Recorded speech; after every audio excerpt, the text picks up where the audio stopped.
uhaw sa pansin. Panoorin po natin. Nang dahil sa pagsita niya sa pagsingit sa pilahan ng tubig, ayan, pati ang kanyang fishball cart, sinira!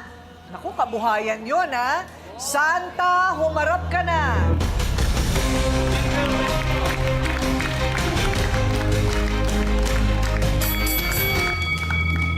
Talaga yan ang pangalan mo, Santa? Si Santa po. Oo, nasa na yung aginaldo namin?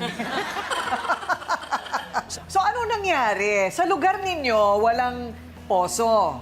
Wala. May puso po, pero nung tinanggal na yung bomba, may lumalabas na pong tubig. Ano na siya? Ano, tagas lang ng tagas? Opo. Ha? Grabe naman Libre yun. na po yun. Totoo? So, pag walang umiigib, tagas lang siya ng Opo. tagas? Sayang. Sayang naman ng tubig. Anong barangay yan? Taga saan kayo? Sa Kainta po. Kainta. San Isidro. Okay, so parang merong doon bukal, no? Opo. So, ngayon pila ang mga tao. Opo. Parating may pila. Araw-araw po yun, kahit gabi na meron pa. Totoo ba? Kasi nga naman, mahina pag lang walang siya. tao, edi pipilahan na siya. Opo. O ano ngayon ang nangyari? So may nakapila, tapos... Opo. Nakapila ako ng 5 timba. Naglalaba ako. Nagmamadali ako dahil magsasaing na nga po ako. Magluluto na. Itong goy-goy, tinanggal yung timba ko. Inilagay yung timba niya, pinagbigyan ko. Inulit niya ulit ng inulit.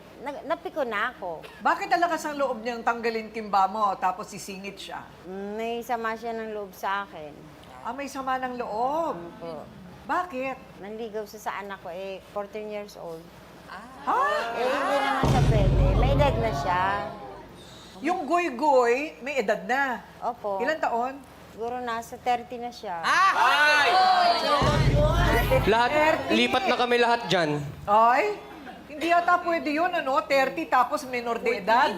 14 yung anak mo. So, paano mo naman alam na liligawan niya? Nakita ko, just sinasabi ng anak ko, ayaw niya nga, ang kulit nga daw niya. Ay, pinagsabihan ko siya.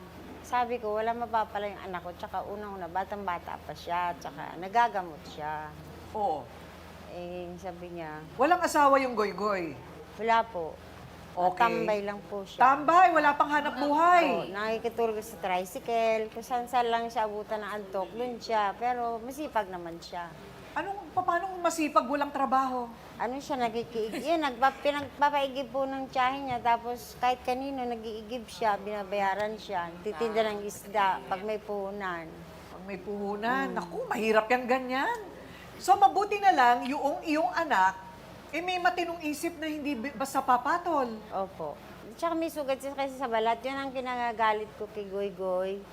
Tinutokso niya na, galis-galis. Psoriasis po, hindi po yung nakakahawa. Ngayon, siyempre, bilang magulang, masakit sa akin yun. Okay, so ngayon, balik tayo dito kay Goy Goy. Marami siguro nagagalit din sa kanya. Kung parati siyang sumisingit. Kasi kami lang po nag-iigib noon. Kaya, nainis na ako. Ako na lang, timba ko na ng timbang inaalis niya, tapos inano niya yun sa kanya. Tapos nagalit siya. Binalibag niya yung timba ko. Adi siyempre, sa galit ko, namura ko din siya. Kasi kung ano yung sinasabi niya sa akin, hanggang sa pag-uwi niya, sinipa niya yung kariton ko ng fishball na tumaubo yun. Eh di natapon lahat. Natapon, tapos nasira na yung gulong. Ay, Ngayon, naghahanap buhay po ako ng araw-araw. Hindi na po ako makakaubos ng 5 balot. Dala-dalawa na lang kasi mahina doon sa lugar namin. Kaya kailangan ko yung gulong dahil dinadala ko yun ng Sontry. Tama. ayun. Doon malakas sa may basketball court. Yung gulong, magkano naman yun? Hindi ko po masyo. Kasi nung pinagawa ko yun noon, 1.5 pa po yung dalawang gulong. Importante talaga yung mga yung mga simpleng kabuhayan, Yes, tama. Kasi nandiyan nakasalalay. Opo. Nakakamagkano kang kita sa isang araw? 300 na lang po. Sakto na lang pangkain, kaya hindi ko mapagawa yun. Dati nakakalimandaan. Opo. Hindi lang po, 900. Malaking bagay yung nawala. Pagka Sabado Linggo. Kasi Ay! naikot niya yung tikuring karton yun eh. Oo. Kahit ako kumakain ako sa mga ganun, yung masarap yun, yung nasa istante. At saka kailangan talaga lumiligid ka, Oo, hanapin totoo mo po. kung saan ka Kung saan makakabenta. maraming tao. Opo. Ayun, ang problema. Naku! Sinira naman kasi. Ano yan masama yan tsaka labag sa batas yan pero teka muna, eto na siya, ang siga daw sa pilahan ng tubigan sa kanilang barangay na naninira ng food cart. Totoo ba? Goy-goy, humarap ka na.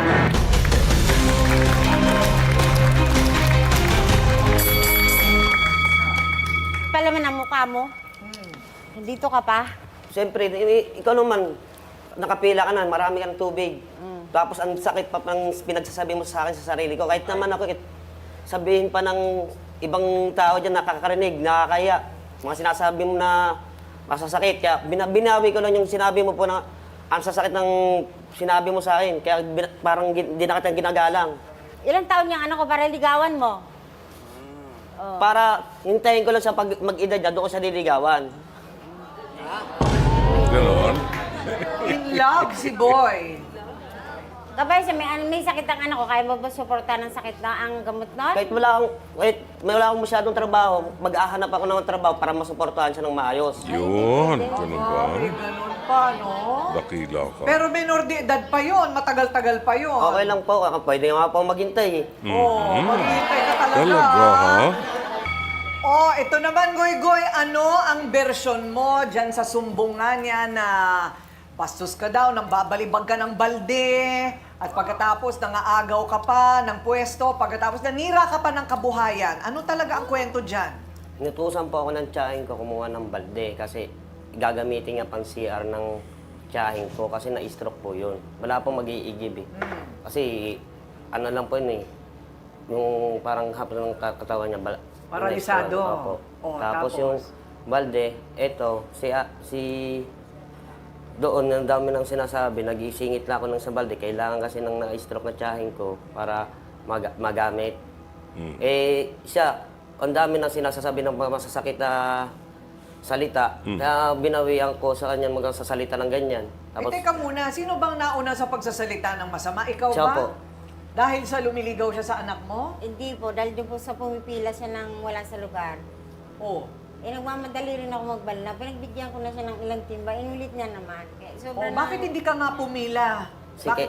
kailangan na po kasi tapos kung mag-igib doon, tapos magtatrabaho pa po ako ng contraction, extra lang po. Tapos pag wala po, naman tayo nangangailangan ng tubig eh. Dapat, paalam ka naman lang ng maayos sa akin. Hindi yung basta ka na lang nag-iigib ng ganon.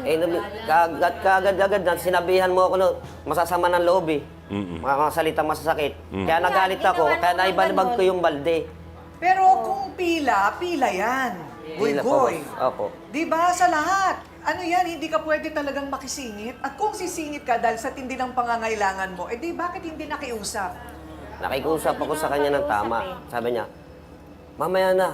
Siya pagalit. Ang dami pang sinasabing masasakit na loob na iba parang Pinagbigyan kita ng pinamandiliit niya ilang ako. beses. Pinagbigyan ka na daw ng Pinagbigyan 5 kita ng beses.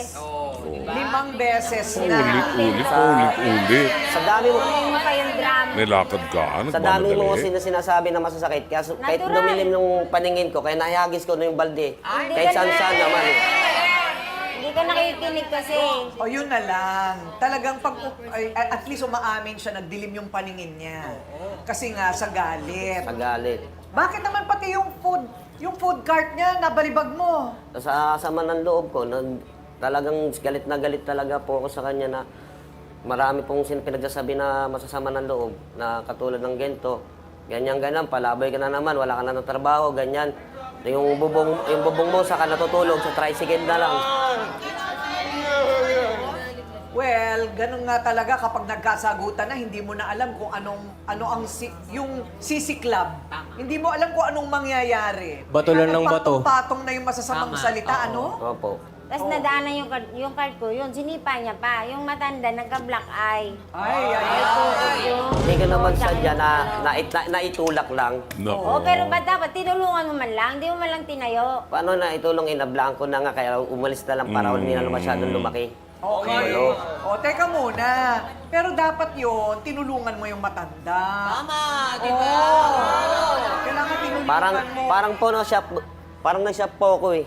Oo, Para nasyak ka sa lang. pangyayari. Opo. O ngayon, Opo. naiintindihan mo na ng medyo mas mabuti yung sarili mo, na kapag mainit ang ulo mo, lumayo ka na lang, lumayo huwag ka na po. magsalita. Opo. Di ba? Huwag ka na lang magsalita, lumayo ka na lang. Lalo't kung ayaw kang pagbigyan sa pagsisingit, karapatan nila yun. Di ba? O, kampihan na. Siya ang umawat sa pagwawala daw ni Goygoy. Pero bakit parang siya parawang nadamay? Ito pala, siya pala yung may-ari noong tumatagas na bukal. Nagtataka naman ako, paano ka pwedeng magmay-ari ng bukal? Diba? So anyway, aalamin natin ang katotohanan sa likod nito. Lola Feli, humarap ka na!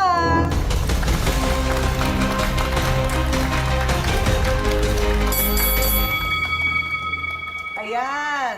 Medyo naguguluhan ako, Lola. Teka muna, bakit ka, ano yan? Yan ba yung nalaglag ka? Ayan, o, pakita natin. O, ayan, yung kalahati ng mukha niya ay may bugbog. Dahil nalaglag. Lola, masama yan pagkakalaglag mo yan. Tumama ako sa motor. Motor. Oo. Ang hirap naman yan. Buti hindi ulo mo, no? Naku, masama pala yung pagkakalaglag ni Lola kasi hindi kayo tinulungan. Wala ko siya itutulong kasi wala siyang pere. Hindi, ibig sabihin, kahit man lang binuhat kayo sa pagkakalaglag nyo. May bumuhat naman po sa akin. May iba. Oo. Okay, so Lola Feli, ano ba yung kwento talaga nung bukal?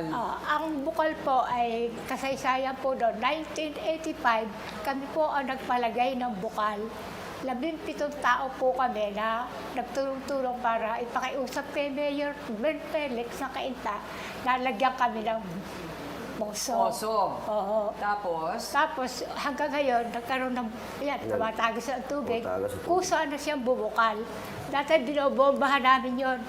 Ngayon, bumukal na siya. Okay, so si Aling Feli, ang kakampi ni Santa, siya naman ang tiyahin na nag-utos kay Goygoy na mag-igib ng tubig nung araw na yon. Kani, humarap ka na.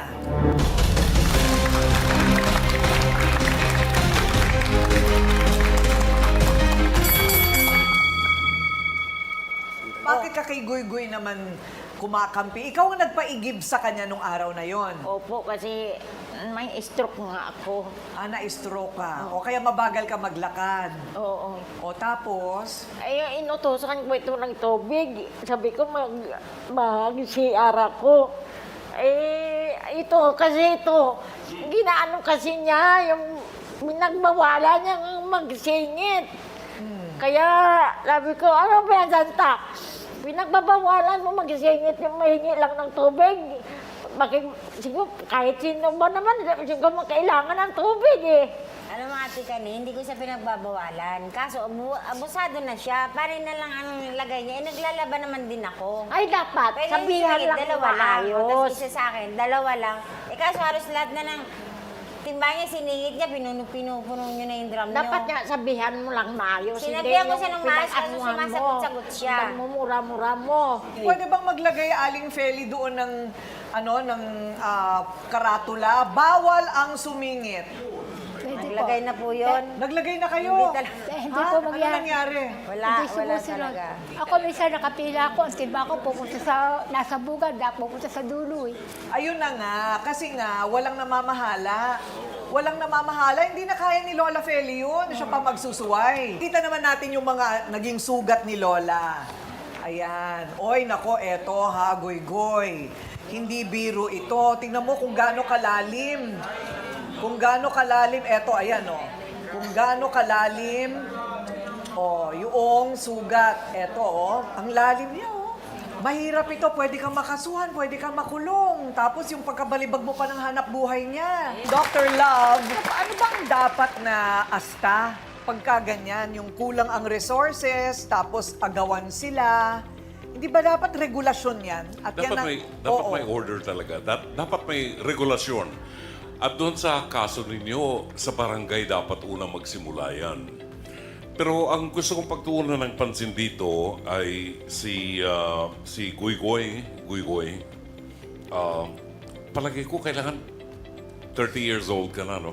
Matutuhan na natin kung paano makontrol ang anger, ang galit, Kasi sa lipunan natin, walang lugar yung kagaya ng ginawa mo. Miski saan may pila, kung ako if you will cut the line, tapos ako yung maapektuhan, may maririnig ka sa akin, tuturuan kita.